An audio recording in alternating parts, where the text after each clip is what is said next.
Hello and welcome, my dear friends. Welcome to another vintage fountain pen review. I'm quite proud to present to you this vintage Parker Victory. This particular version of the Parker Victory that I have in my hand was made between 1948 and 1952.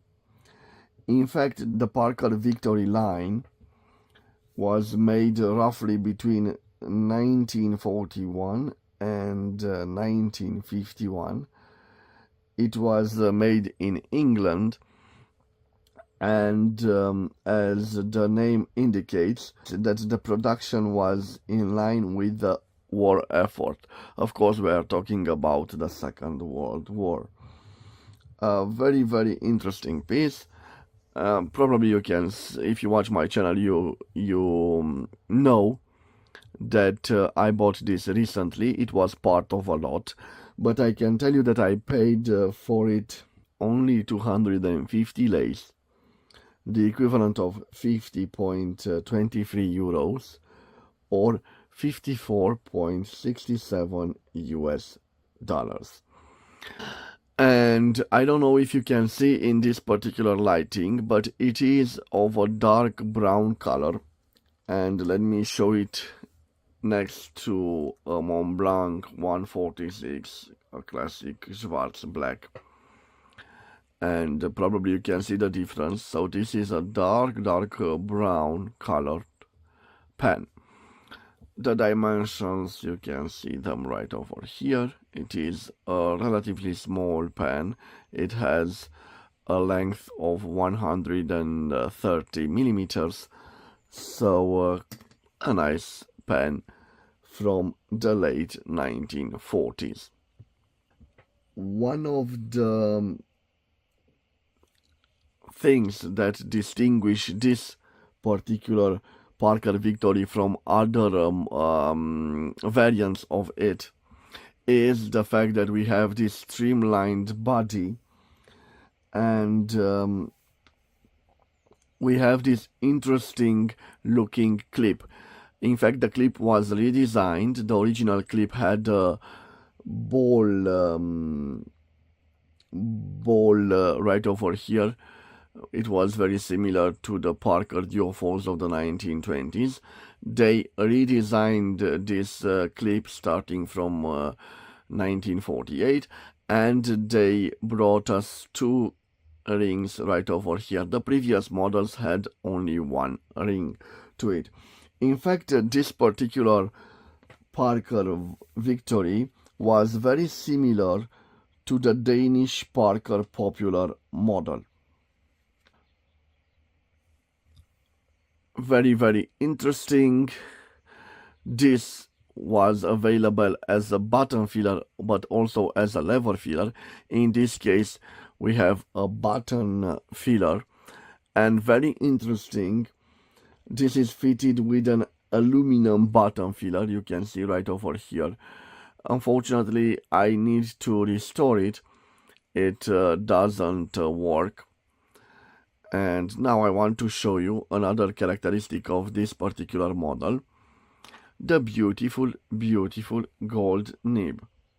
And on it we have engraved Parker 14 karat pen and an N.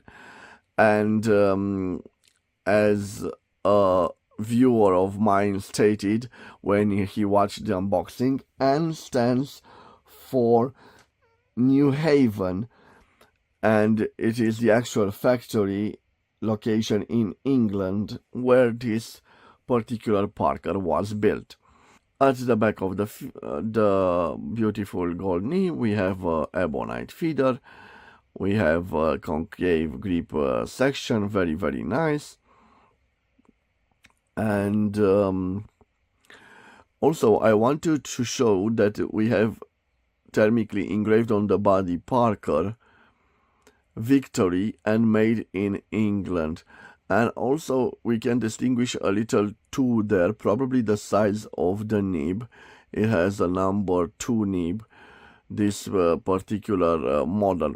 Very interesting. The blind cap, it has a breathing hole over here, and also we have a breathing hole present, or actually two of them, one here and another one here on the actual cap.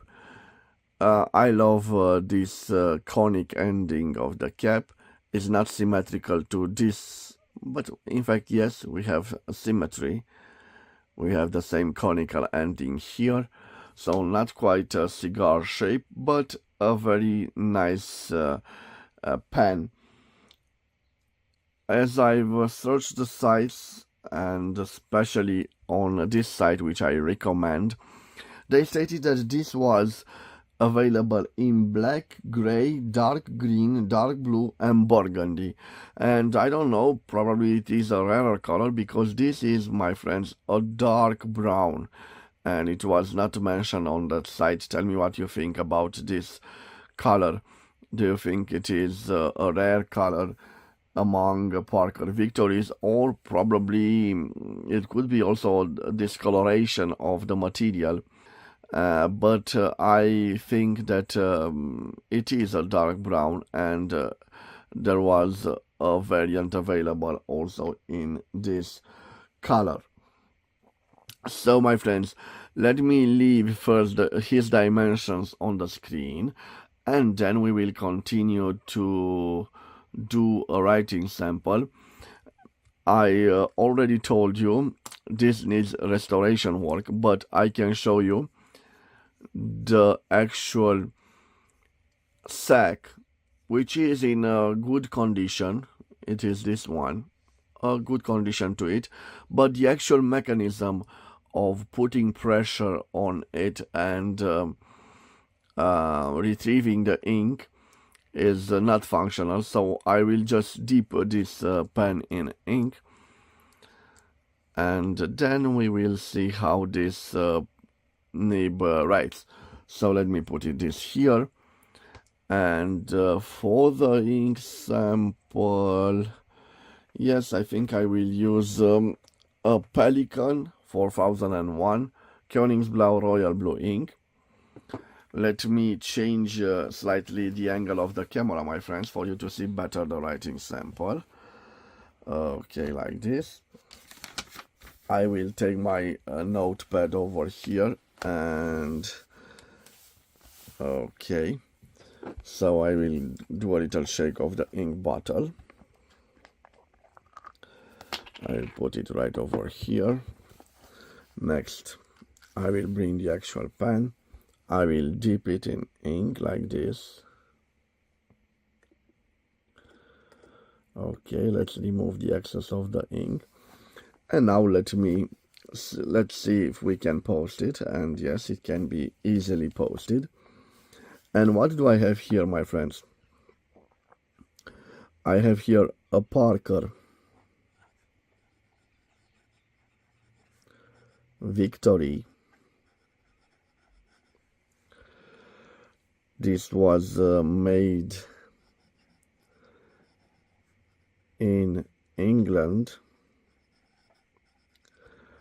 at the New Haven factory, and this particular model was made between 1948 and 1952. This is the color is dark brown,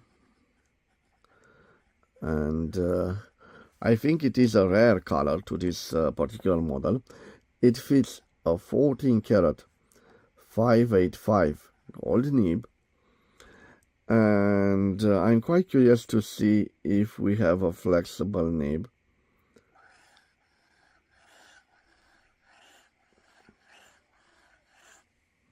Let me do also the fingernail test, and you can see it has a little bit of a flexiness to it. It doesn't show on paper, but let me tell you, it has that feeling of a nice flexible nib. It's very similar to the old German nibs from the 1950s, the same feeling. So on the paper, no visible flex to it, but let me tell you, it has a little bit of a flex. Now let me see if we have some line variance. Now I'm not applying pressure, and now I'm starting to apply pressure, and you can see we have a little line variance. I would say that this nib is a medium nib, almost a broad nib. It writes very nice. I like the broad nibs. Now let me see if we can reverse write with it. So reverse writing, and amazingly it can reverse write very nice. Also in reverse writing it writes like M. This is my opinion, a medium. And also because it is a juicy one, let me show you, it does also the signatures quite well. So I like this nib. This is a wonderful nib, my friends, and a wonderful and classic pen. The combination between the dark brown and the gold plated trims is amazing, and I like it. Let me tell you now about the Quick Brown Fox. So I will write as large as I can. The Quick Brown Fox jumps over the lazy dog. Let me tell you, my friends, an amazing writer. I simply like the way it puts the ink on paper. Very nice.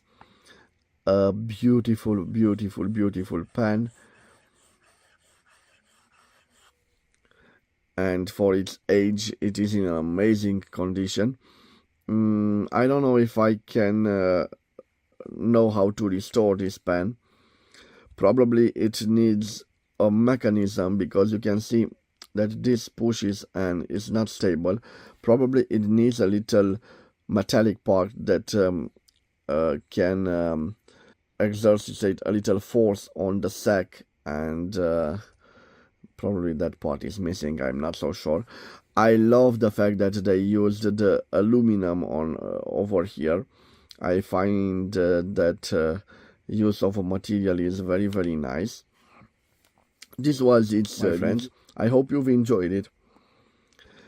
I want to wish you to have a wonderful day wherever you are, my dear friends, and God bless you all. Bye bye.